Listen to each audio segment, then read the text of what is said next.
Bismillahirrahmanirrahim. Assalamualaikum warahmatullahi wabarakatuh. Perkenalkan, nama saya Muhammad Iqbal Alamul Huda Lena Al-Batami dengan nomor pokok mahasiswa 10070217011 dari Fakultas Teknik. Di sini saya akan mempresentasikan laporan tugas akhir saya yang berjudul Usulan Perbaikan Kualitas Produk Kaos Sablon dengan menggunakan metode Fault Tree Analysis dan Failure and Effect Analysis atau FMEA di UMKM Ngablu. Ngablu merupakan salah satu usaha mikro kecil dan menengah yang bergerak pada industri pakaian yang memproduksi berbagai jenis pakaian, mulai dari kaos sablon, kemeja, jaket, dan rompi. UMKM Ngablu memiliki cara merespon pasar make to order dan UMKM yang menerapkan model business to customer serta menerapkan algoritma first come first serve. Pada penelitian ini, saya berfokus hanya kepada produk kaos sablon saya. Mengapa demikian? Ini produk yang disarankan oleh kepala produksi. Berikut adalah permasalahan yang saya dapatkan, yaitu sering mendapatkan komplainan dari pelanggan dalam segi kualitas produk yang dihasilkan oleh UMKM. Yang pertama, hasil potongan bahan kain tidak sesuai pola. Yang kedua, gambar sablon pada kaos tidak sesuai. Yang ketiga, kaos kotor yang disebabkan oleh tinta sablon. Yang keempat, kaos kotor yang disebabkan oleh lem meja. Dan yang terakhir, hasil jahitan tidak rapi. Berikut adalah perumusan masalah. Yang pertama, faktor apa saja yang menyebabkan kecacatan pada produk kaos sablon yang diproduksi oleh UMKM Ngablu. Yang kedua, apa faktor yang menjadi prioritas penyebab kecacatan produk kaos sablon di UMKM Ngablu. Dan yang terakhir, bagaimana rancangan perbaikan terhadap proses produk kaos sablon dengan faktor penyebab prioritas kecacatan di UMKM Ngablu. Nah, berikut ada tujuan penelitian. Ini yang menjawab dari rumusan masalah yang sebelumnya saya sudah jelaskan, yang saya terapkan di laporan tugas saya. Nah, berikut adalah hadis Rasulullah Shallallahu Alaihi Wasallam yang saya ambil dari hadis riwayat Ibnu Majah nomor 2237 dalam kitab Sunan Ibnu Majah. Hadis ini yang berkaitan dengan kualitas produk, dan hadis ini tergolong dengan hadis sahih. Mengapa demikian? Karena hadis ini tersambung sanadnya hingga Nabi Muhammad Shallallahu Alaihi Wasallam. Berikut adalah metode penelitian.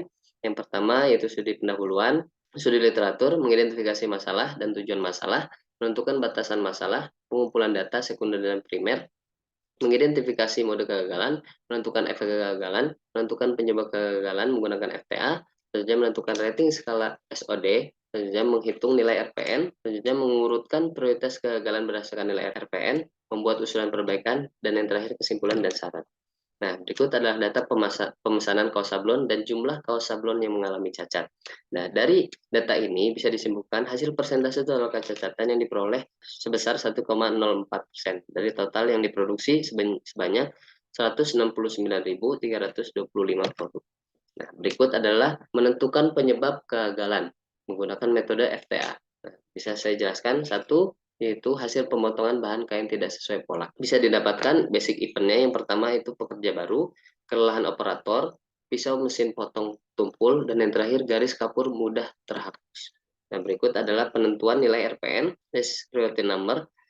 Nah, ini bisa didapatkan dari hasil nilai RPN ini. Perhitungan RPN ini bisa didapatkan nilai RPN yang tertinggi, yaitu sebesar 224 dengan penyebab potensial, kertas kakir melar, dan efek kegagalan potensialnya itu hasil sablon tidak sesuai akan mempengaruhi tingkat kepercayaan pada pelanggan menjadi berkurang, dan mode kegagalannya itu dari gambar sablon tidak sesuai dan prosesnya pada proses penyablon.